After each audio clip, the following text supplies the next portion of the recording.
Together, growing in faith, changing communities. Together, growing in faith, changing communities.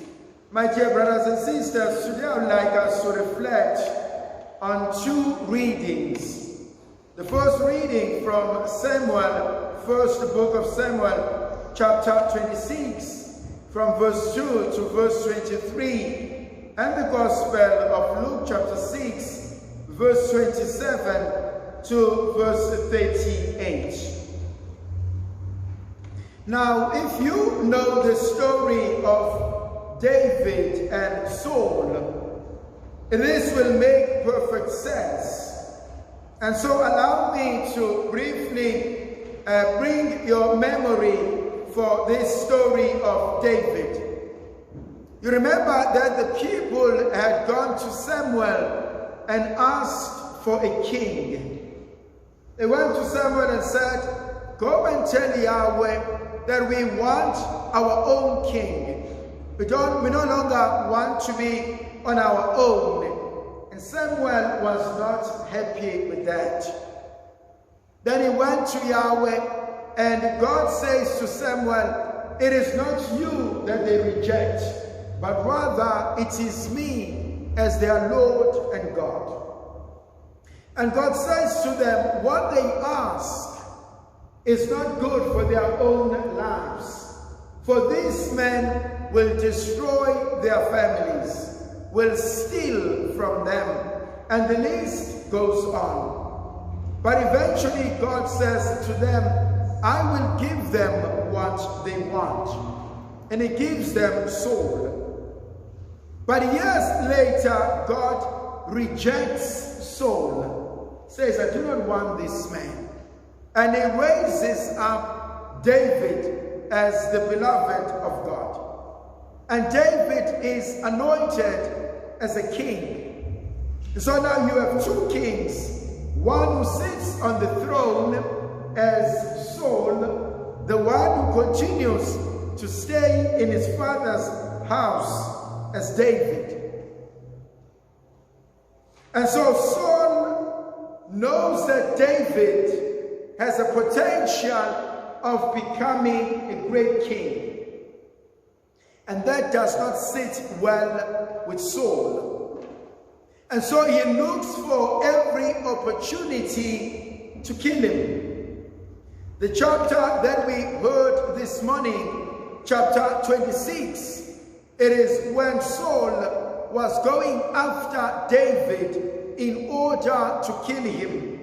And he takes with him about 3,000 men to pursue David and to kill him. But then David finds Saul already in a cave.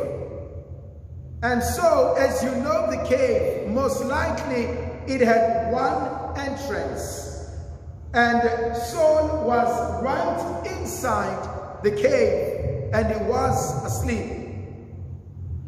David walks in with a handful of men, and he finds Saul asleep. He has a spear next to his head. He had a perfect opportunity where he could have killed him. And some of the men that are with David say to him, "Why don't you kill him, for God has presented him to you." And this is where the lesson comes for me. David is a man of principles. I'm not going to kick the dog when it's down. I am not going to forget who I am. And so he has an opportunity where he could have destroyed his enemy. He had an opportunity where he could have finished the man who wanted to kill him. And he says, "I cannot stoop to his level." How do you treat your enemies? How do you treat those who hate you? How do you respond to those who are not kind? If information presents itself to you that could destroy your enemy, what would you do? Would you spread it on the social media? Would you show it to someone in authority? Or would you destroy it and walk away? It is very easy to love your friends. It is quite hard to love those who don't like you. It is quite hard to protect the one who seeks to destroy you. And David says, I'm not going to allow you to change me. There are some of us who've become bitter, angry over years. We were never like that. Some of us were young, beautiful, sweet girls, young, handsome, kind boys. And you hear people say, life has changed me.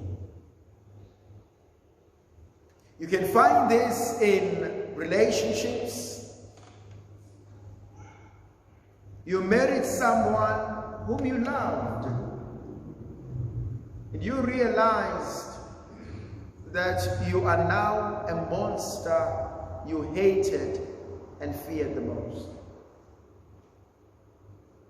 And so what I think is quite important for me is to never allow anything to change who you are. Why do I argue this? It's because things change. Things will not always be like this. The other thing that I also find important from this reading, David goes with a handful, but some of those who go with him are telling him, you must do this. Am I able to be honest with myself and to disappoint my friends? Sometimes we end up doing things because we want to keep the friendship. Sometimes we end up doing things because we are pressurized. And so I am the person that I'm not, but I've become this person in order to please the other person. Sometimes we tend to do things in order to be accepted, to be loved, to be valued, and to be seen, I'm the man. I make things happen. I'm the macho. And so I go out to impress everybody else at the expense of my life. It's like someone who goes into a party or goes to, is there still News Cafe? That thing is still around. Is it called News Cafe? Where they drink. Is it? Okay. You go to one of those places and we start ordering things and drinks, and the bill comes up to over 10, 15,000 over one night. You go back home There's not even enough money to pay for the bills. Out there, you are known as a sponsor, but back at home, I am known as a failure. The third principle that the Lord brings to our attention: love your enemies. That sounds hard. I find it absolutely powerful. Because your enemy expects you to be nasty, expects you to fight back, expects you to bring the worst in you. And so when you kill them with kindness, when you show them your love, they do not know how to react to you. But you love your enemy so that you do not waste your life with a heavy heart. You cannot spend the rest of your life hating someone. It is easy to love. It comes naturally. I find it absolutely burdensome to hate, because it means I must change my mood. It means I must remind myself, why am I angry at you? Then you become my boss, and I don't like bosses. Love those who hate you. Pray for those who curse you. Bless them. They wish you harm.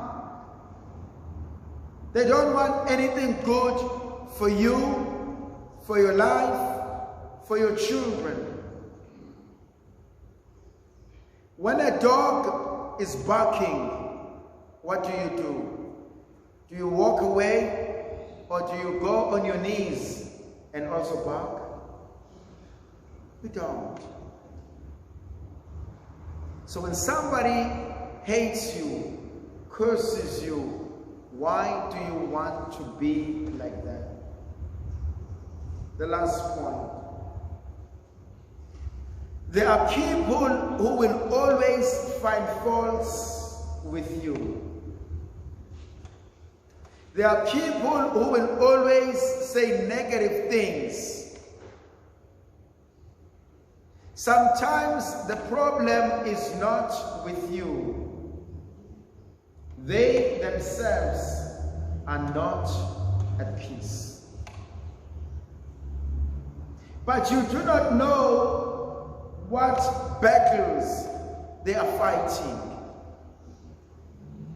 Why then are you giving attention to something that shouldn't bother you? May the Virgin Mother of God continue to be with us, to protect, to bless, and to guide us. The Father, the Son, and the Holy Spirit. Amen.